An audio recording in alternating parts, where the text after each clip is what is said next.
L'affirmation du pouvoir royal au Moyen Âge. Au Xe siècle, le royaume de France est dominé par les grands seigneurs. Le roi y a un pouvoir limité qu'il n'exerce que sur un petit territoire, le domaine royal. Les grands seigneurs imposent quant à eux leur autorité sur tout le reste du royaume de France.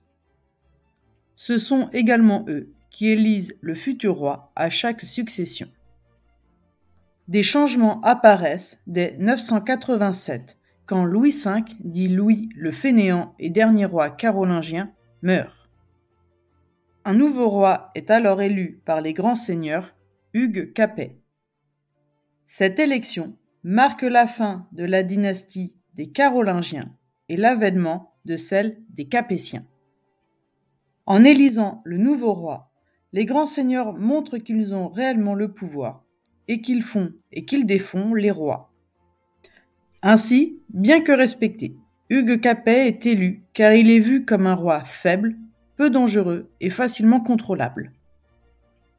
Après son élection, le roi est automatiquement sacré. La cérémonie du sacre confère à tous les rois une protection, une reconnaissance et un pouvoir divin. Le moment le plus important du sacre est l'onction. C'est le moment où le roi reçoit l'huile sainte, avant d'être couronné, puis acclamé par la foule. Lors de cette cérémonie, le roi reçoit également les insignes du pouvoir. Même si le sacre confère au roi un prestige certain, Hugues Capet demeure un roi faible face aux grands seigneurs. En 987, alors qu'Hugues Capet vient tout juste d'être élu roi, il doit partir à la guerre et décide de contourner l'élection royale. Il fait alors sacrer son fils Robert le Pieux avant son départ. Ainsi, la France passe d'une royauté élective où le roi est élu à une royauté héréditaire où la couronne se transmet dans la famille. Dorénavant, la couronne est transmise au fils aîné du roi ou à son premier descendant mâle. Après Hugues Capet, de nombreux rois capétiens se succèdent, parmi lesquels Philippe II, Louis IX, également surnommé Saint-Louis, ou encore Charles VII, qui participe à restaurer l'autorité royale. Pour ce faire, ces rois augmentent considérablement le domaine royal sur les grands seigneurs. Les mariages, les guerres, les rachats ou encore les héritages permettent aux rois de France d'augmenter leur emprise territoriale au cours de la période. À partir du XIIe siècle, les rois affirment leur pouvoir en développant une administration plus efficace. Paris devient la capitale du royaume pour centraliser toutes les administrations et les lieux de décision.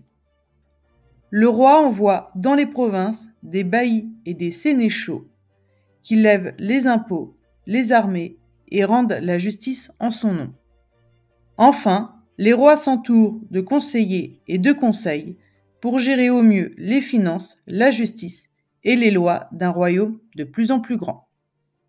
Face à la diminution du pouvoir des grands seigneurs, les rois accélèrent leurs réformes à partir du XIIIe siècle. Des impôts royaux fixes et réguliers, ainsi qu'une monnaie unique, sont instaurés. Et désormais, les rois sont les seuls à pouvoir disposer d'une armée permanente.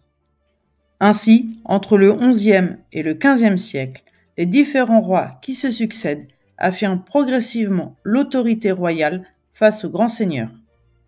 Ces transformations posent les bases de la monarchie, où tous les pouvoirs sont alors entre les mains d'une seule personne, le roi. Ce que je retiens pour cette partie. Au Xe siècle, le pouvoir est entre les mains des grands seigneurs et non entre celles du roi.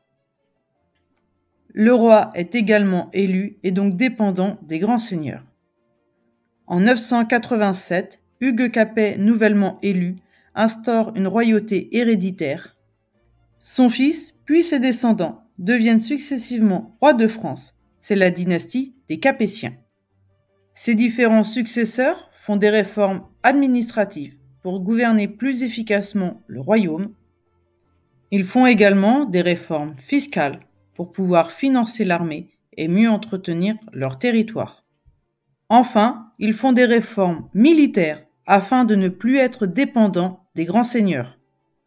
L'ensemble de ces réformes permet aux rois d'affirmer leur autorité et de soumettre progressivement les grands seigneurs.